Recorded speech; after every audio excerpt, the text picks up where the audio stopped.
Hello दोस्तों। R K learn point में एक बार फिर से आपका बहुत बहुत स्वागत है। मेरा नाम है राहुल, जो कि तुम्हें पता ही है। तो आज की इस वीडियो में हम इस एक्सरसाइज की अंतिम एक्सरसाइज यानी कि 6.4 के ऊपर बात करने वाले हैं। इससे पहले के जितने भी चैप्टर्स हैं 6.3 तक सभी को अपलोड कर दिया गया है और इनके प्लेलिस्ट का लिंक नीचे डिस्क्रिप्शन में दिया हुआ है। नोट्स के लिंक को हमने नीचे लगा दिया है और टेलीग्राम के लिंक को भी हमने नीचे लगा दिया, तो यहाँ से जाके ज्वाइन कर सकते हो, नोट्स डाउनलोड कर सकते हो। तो चलो बिना किसी देरी के वीडियो स्टार्ट करते हैं। 6.4 जो कि अंतिम एक्सरसाइज है इस चैप्टर की, इसमें हम प्रशिक्षण और विकास के ऊपर बात करने वाले हैं। 6.4 में प्रशिक्षण और विकास के बारे में बताया गया है कि क्या होते हैं, क्या इनका महत्व है। ठीक है, सबसे पहले प्रशिक्षण। इसका अभिप्राय वर्तमान कार्य निष्पादन को बनाए रखने एवं सुधार करने के लिए तैयार की गई प्रक्रिया से है।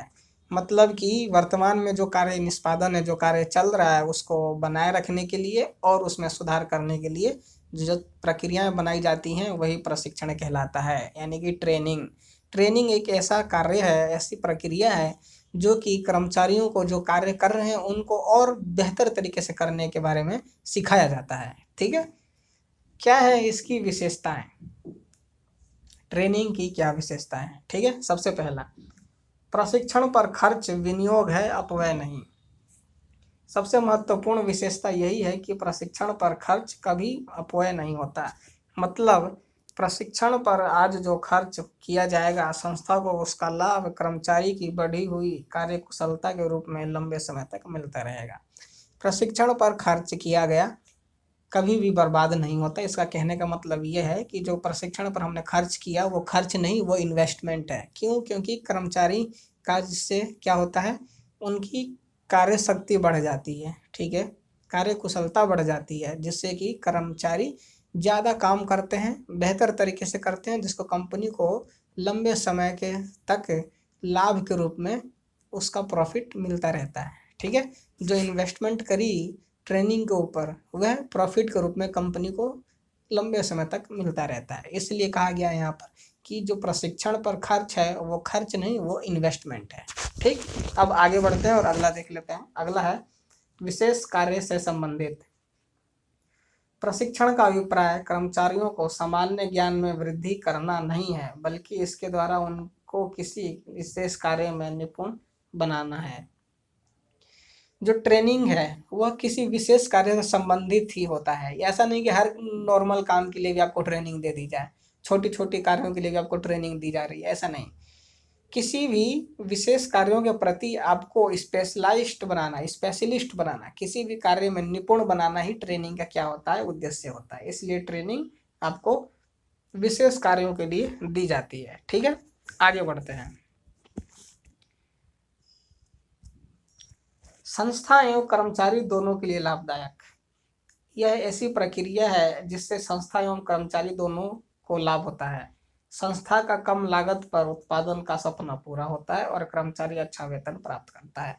ट्रेनिंग से क्या होता है, कर्मचारी की कार्य कुशलता बढ़ जाती है, कार्य शक्ति बढ़ जाती है, जिससे कि कंपनी को फायदा होता है कि उसको ज़्यादा लाभ प्राप्त होता है और कर्मचारी को यह फायदा होता है कि उसको ज़्यादा सैलरी प्राप्त होती है। ठीक, इससे दोनों को ही प्रॉफिट होता है।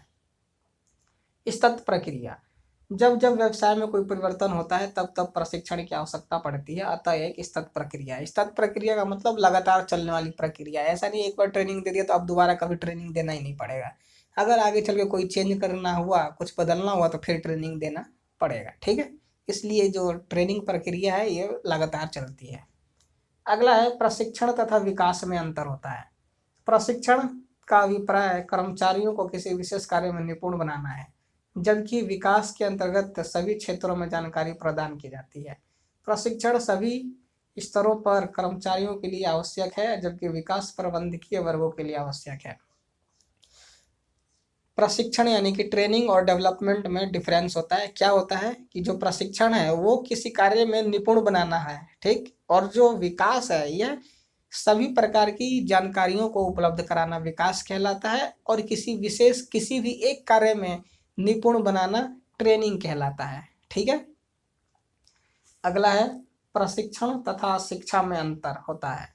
प्रशिक्षण द्वारा किसी विशेष कार्य को करने के लिए कर्मचारी के ज्ञान एवं कौशल में वृद्धि की जाती है, जबकि शिक्षा द्वारा कर्मचारी के सामान्य ज्ञान एवं समझ में वृद्धि की जाती है।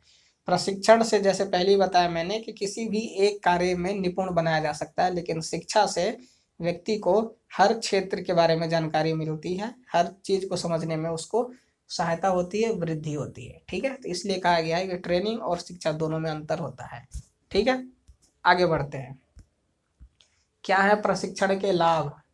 ठीक है, अब हम प्रशिक्षण के लाभ देखने जा रहे हैं। सबसे पहला, संगठन को क्या लाभ होता है?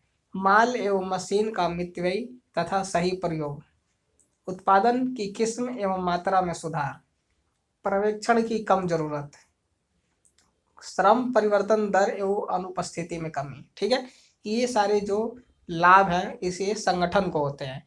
क्या होता है कि जो माल होता है और जो मशीन होता है वो कम खर्चीली हो जाती है। ठीक है, उत्पादन की जो प्रक्रिया है, उत्पादन की जो मात्रा है, जो क्वालिटी है, उसमें सुधार हो जाता है।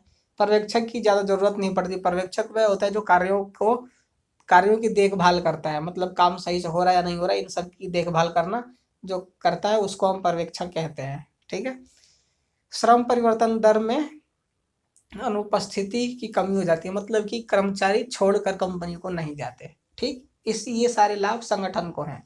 अगला है कर्मचारियों को क्या लाभ होते हैं प्रशिक्षण से, वो देख लेते हैं। कार्य क्षमता और कुशलता में वृद्धि हो जाती है। ठीक है, बाजार मूल्य में वृद्धि, मतलब सैलरी उनकी बढ़ जाती है। दुर्घटना में कमी, मतलब एक्सीडेंट में कमी हो जाती है। और कार्य संतुष्टि, मतलब कर्मचारी अपने काम के प्रति संतुष्ट हो जाता है। ठीक है, ये सारे प्रशिक्षण के लाभ हैं। अब आगे बढ़ते हैं। प्रशिक्षण की विधियां मोस्ट इंपॉर्टेंट है इस एक्सरसाइज की। कार्य पर प्रशिक्षण और कार्य से परे प्रशिक्षण दोनों ही पेपर में पूछे जाते हैं। हो सकता है एक पूछ लिया जाए या हो सकता है दोनों ही पूछ लिया जाए। दोनों ही इंपॉर्टेंट है। इस एक्सरसाइज की मोस्ट इंपॉर्टेंट बात अब यहाँ से स्टार्ट होती है जो पेपर में पूछा जाता है। ठीक है, तो सबसे पहले देख लेते हैं कार्य पर प्रशिक्षण क्या होता है। इसका अभिप्राय उस प्रशिक्षण विधि से है जिसका मुख्य आधार करते हुए सीखना है। इस विधि का प्रयोग कार्यस्थल पर होता है। इसमें 3 प्रशिक्षण विधियां हैं: अभिविन्यास प्रशिक्षण, नौसिखुआ कार्यक्रम और संयुक्त प्रशिक्षण। ठीक है, जो कार्य पर प्रशिक्षण है इसका मतलब होता है कि काम करते हुए सीखना। ठीक, इसके लिए 3 स्टेप है। पहला है अभिविन्यास प्रशिक्षण, दूसरा है नौसिखुआ कार्यक्रम और तीसरा संयुक्त प्रशिक्षण। आइए एक एक करके जानते हैं। अभिविन्यास प्रशिक्षण। अभिविन्यास प्रशिक्षण का अर्थ है नए चुने गए कर्मचारी को उसकी जॉब तथा संगठन से परिचित करवाना है। जो नए नए कर्मचारियों की भर्ती हुई है उन सभी को उनके काम और संगठन से परिचित करवाना अभिविन्यास प्रशिक्षण कहलाता है। नवसिखुआ कार्यक्रम क्या होता है? इसका अभिप्राय उस प्रशिक्षण विधि से है जहाँ पर शिक्षार्थी उच्च स्तरीय कौशल प्राप्त करने के लिए एक विशेषज्ञ के अधीन काम करता है। मतलब नवसिखुआ कार्यक्रम का मतलब ऐसा कर्मचारी जिसको कि कार्य पहले से ही आता है। ठीक है, लेकिन वो उस कार्य में नवीनता यानी कि निपुणता और स्पेशलिटी को प्राप्त करने के लिए किसी स्पेशल यानी किसी स्पेशलिस्ट के अंदर कार्य करता है, किसी स्पेशलिस्ट व्यक्ति के अंतर्गत काम करता है। मतलब कि कोई एक विशेषज्ञ व्यक्ति होगा, वो दूसरे व्यक्ति को भी निपुण बनाता है। ठीक, जैसे कि मैं हूँ, मुझे पढ़ाना आता है, लेकिन मैं चाहता हूँ कि मैं मुझे और अच्छे से पढ़ाना है, मैं पूरा स्पेशलिस्ट हो जाऊँ पढ़ाने का। तो मैं किसी ऐसे टीचर के पास जाऊँगा जो कि मुझसे पहले से पढ़ाता हो, जिसके पास एक्सपीरियंस ज़्यादा हो और वो स्पेशलिस्ट हो टीचर में। ठीक है, तो उससे पढ़ूंगा तो वो मुझे अपनी तरह पढ़ा के बना देगा, स्पेशलिस्ट बना देगा। वही नवसिखुआ कार्यक्रम होता है। ठीक है, आगे बढ़ते हैं। अगला है संयुक्त प्रशिक्षण। देख लेते हैं कि क्या होता है।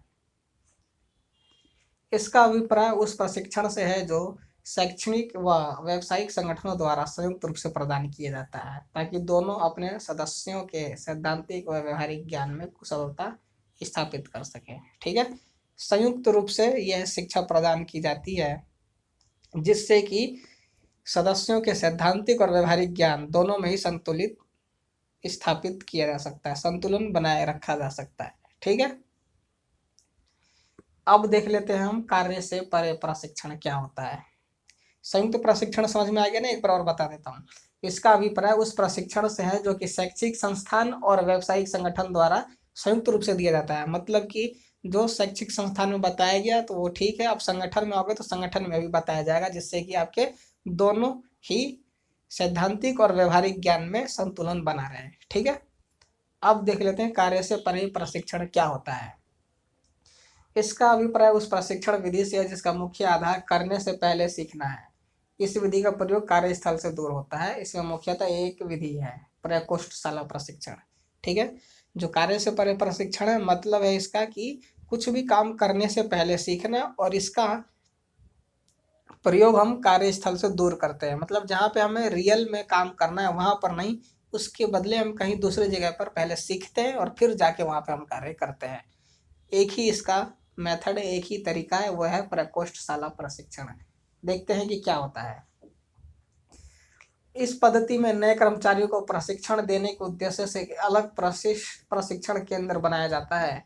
इसमें औजारों एवं मशीनों को इस ढंग से लगाया जाता है कि कारखाने जैसी परिस्थितियां उत्पन्न हो जाए।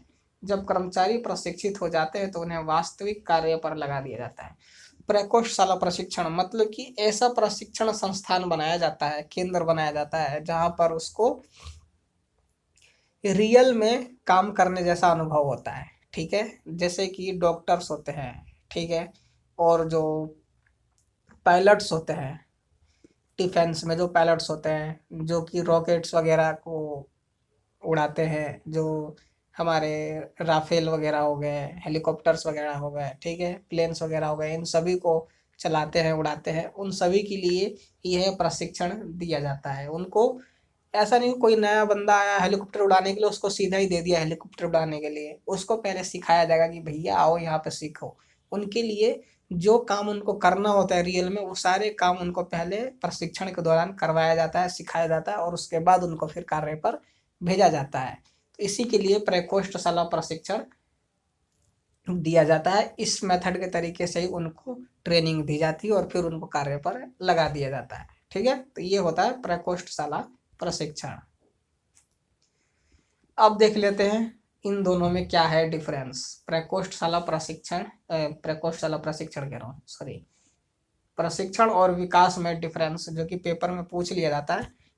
ज्यादा तो नहीं पूछा जाता लेकिन कभी कभार पूछ लिया जाता है, 4-5 नंबर का। ठीक है, तो देख लेते हैं प्रशिक्षण और विकास में क्या अंतर है।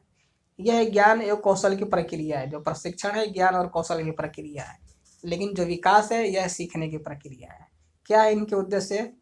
कार्य संबंधी विशेष कुशलता में वृद्धि करना। प्रशिक्षण मतलब किसी एक कार्य को करने के लिए कुशलता प्राप्त करना, निपुण करना, यही प्रशिक्षण कहलाता है।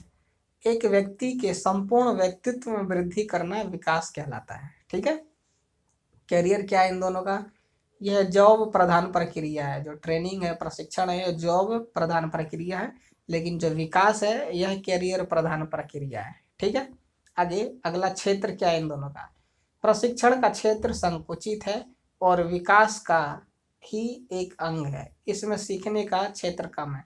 मतलब कि जो प्रशिक्षण है यह विकास का ही एक छोटा भाग है। ठीक है, इसमें कम सीखने को मिलता है, लेकिन जो विकास है इसका क्षेत्र बड़ा है और इसमें सब कुछ सीखने को मिलता है, इसका क्षेत्र ज्यादा है। ठीक है, प्रशिक्षण में कम सीखने को मिलता है और विकास में ज्यादा सीखने को मिलता है। जो प्रशिक्षण है वह विकास का ही एक छोटा सा भाग है। ठीक, क्या प्रकृति है इन दोनों की? तो प्रशिक्षण की प्रकृति कार्य से है। ठीक है, प्रशिक्षण कार्य से संबंधित होता है, लेकिन जो विकास है वह व्यक्ति से संबंधित होता है। ठीक है, ये है मेन डिफरेंस जो कि यहाँ पर समाप्त होती है, और ये एक्सरसाइज भी यहीं पर समाप्त होता है। मैं आशा करता हूँ कि समझ में आया होगा।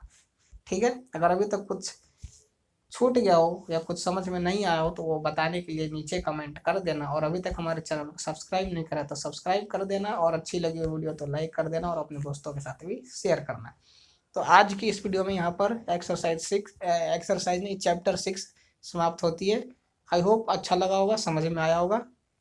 कुछ भी कन्फ्यूजन हो तो टेलीग्राम का लिंक नीचे दिया हुआ है, वहाँ पे ज्वाइन करके पूछ सकते हो। ठीक है, तो चलिए आज की वीडियो में बस इतना ही। बहुत जल्द अगले चैप्टर के साथ अगली वीडियो में मिलूंगा, तब तक के लिए गुड बाय, जय हिंद, जय भारत।